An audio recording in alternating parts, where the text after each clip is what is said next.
Hello, I'm Ghassan Nassar. And I'm Maite Prida, and we continue to be Sliving at 60.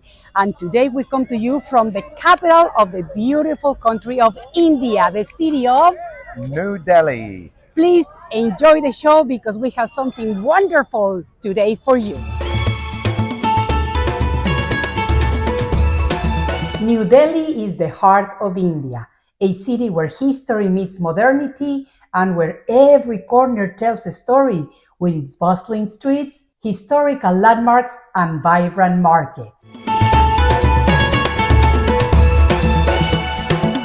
We flew from Coimbatore in the south all the way to north central India where it's located. I love the feeling at the airport as it welcomes you with a great wall with hands displaying a few mudras, hand gestures designed to channel the flow of life force energy. So from the beginning you feel at a spiritual city. We got to our hotel and were greeted by a hostess and got the traditional welcoming blessing ceremony. Our room was upgraded to a junior suite, which came very handy for the visitors we had the next day. I was eager to take Ghassan to one of my favorite temples in India, the Lotus Temple, a marvel of modern architecture shaped like a lotus flower, surrounded by 9 pools. I love this place because of its philosophy of harmonious living, respecting all religions. Yes, inside the structure there is no images or statues to worship. People go there to find themselves with their own spirituality. I was amazed at the well-manicured gardens surrounding the temples. Yeah, it is truly one of my favorite temples in India. I wanted to bring you here to one of my favorite temples in New Delhi, which is the Lotus Flower Temple. And you know why I like it?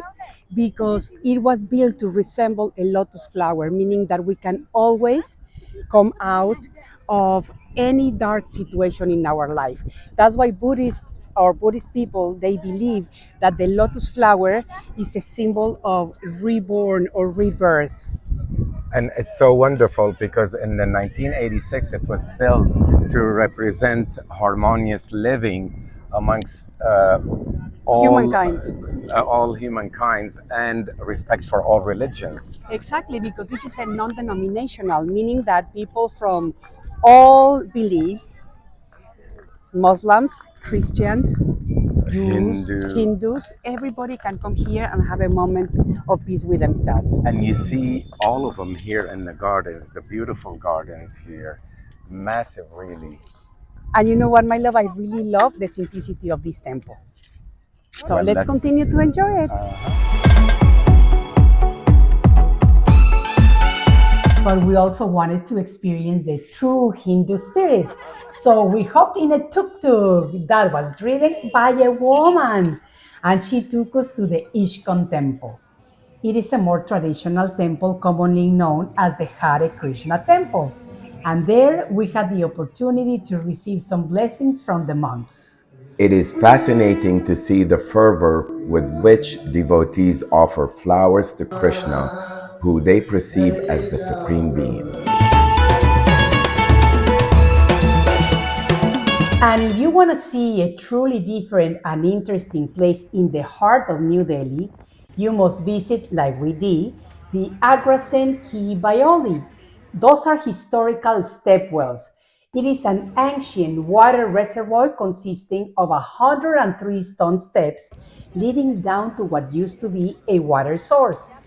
It features impressive architecture with arched niches made of sandstone. Many visitors claim it has mysterious or haunted feel, and I must agree with that. And me too. Just outside of Delhi, there is a very modern and technologically city named Cyber City, a prominent commercial district that serves as a major hub for many Fortune 500 companies. Being there felt like we were in any modern European or American city, anywhere but traditional India. Yeah, it really did. While there, we were greeted by Dr. J, my Ayurvedic doctor that I have seen for many years and in different places of the world. He wanted to show us a different side of Delhi. So he took us to a cool restaurant that resembled a traditional Indian house right in the middle of that modernity. It was so much fun. And we couldn't visit Delhi without having an Ayurvedic consultation with him to keep up with the good health. I got to be spoiled by my dear friend fashion designer Zaim Jamal, who was very kind by sending Rosie, his assistant, with a full suitcase of clothes for me to enjoy. Oh my gosh, I couldn't believe it.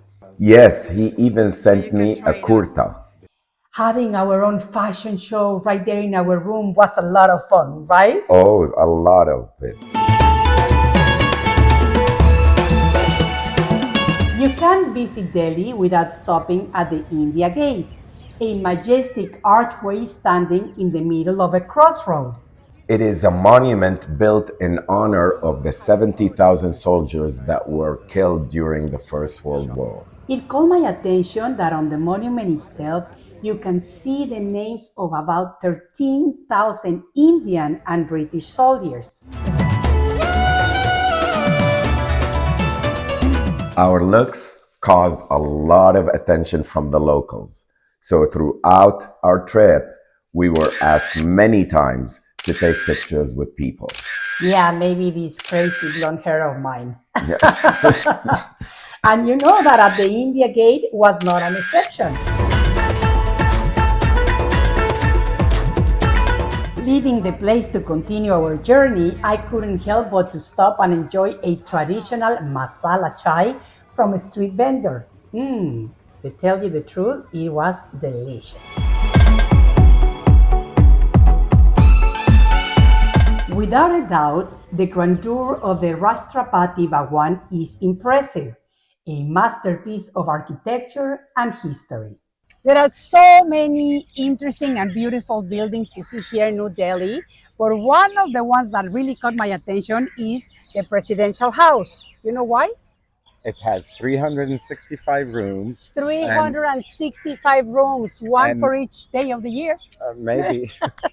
But it is the largest presidential house in the world. The largest one. Wow. Let's call Modi to see if we can Maybe come and we can visit have him one now. room for one. Yeah, just one night, maybe. Hello, Prime Minister. Can we please join you for a night?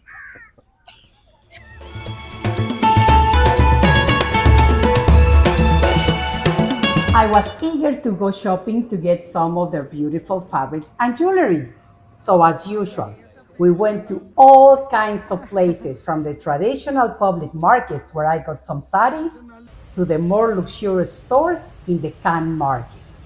I loved the Delhi Hat Spice Market, where I was able to get some of their traditional and rare spices for my cooking. And speaking about cooking, we truly enjoy all kinds of food, from the typical street food, which happens to be very popular in India. yeah, to the more sophisticated restaurants. I loved Bukhara, where the chefs were preparing the largest tandoori naan bread I've ever seen. Yes, and at that restaurant we had to eat the Indian way, that is, without utensils, simply using our hands. It was a lot of fun and really delicious. Traveling with a chef is a lot of fun because he does his research and knows exactly where to take me. So one night we went to one of the top 50 restaurants in Asia. It was a Japanese place where, besides enjoying a delicious dinner, we followed the tradition of asking for 3 wishes to a beautiful glass Buddha in a simple water ceremony. The Jantar Mantar is a UNESCO World Heritage Site, a unique complex dedicated to astronomy. It houses 13 different prominent astronomy instruments and an ancient observatory. This is a very interesting place, the Janta Mantar, because it's an observatory and one of the very few observatories that are still in the world. And was built in the 17th centuries. Hmm. And as you can see, there's many places to observe the movement of the sun and the moon and planets from here, and also a structure that tells the time of day, also according to the sun movement.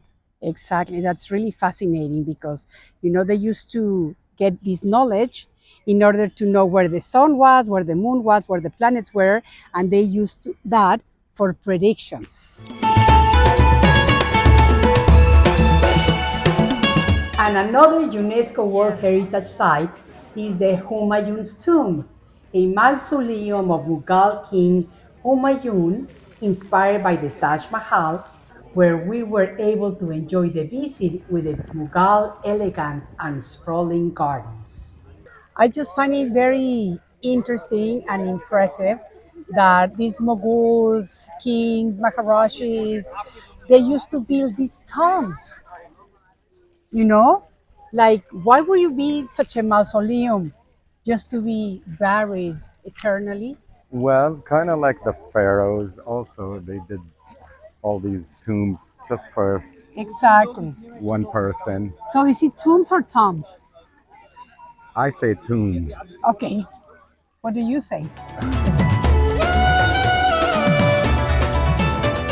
And although I am not very fond of visiting tombs or cemeteries, another beautiful place is the Lodhi Garden, a sanctuary of history and nature right in the heart of the city. We really had a wonderful time in Delhi, New Delhi, the capital of India. What an amazing city. What do you think about it? I loved it so much. I felt like there's a great combination of the old eclectic India and plus also the new India, and where you can see it prominently in the cyber city. Oh, Absolutely. So for sure, it's a city that we recommend that you should visit. I am Maite Prida. and I'm Gassan Nassar. We continue to be Sliving at 60, and please follow us on social media. Until next week. One food.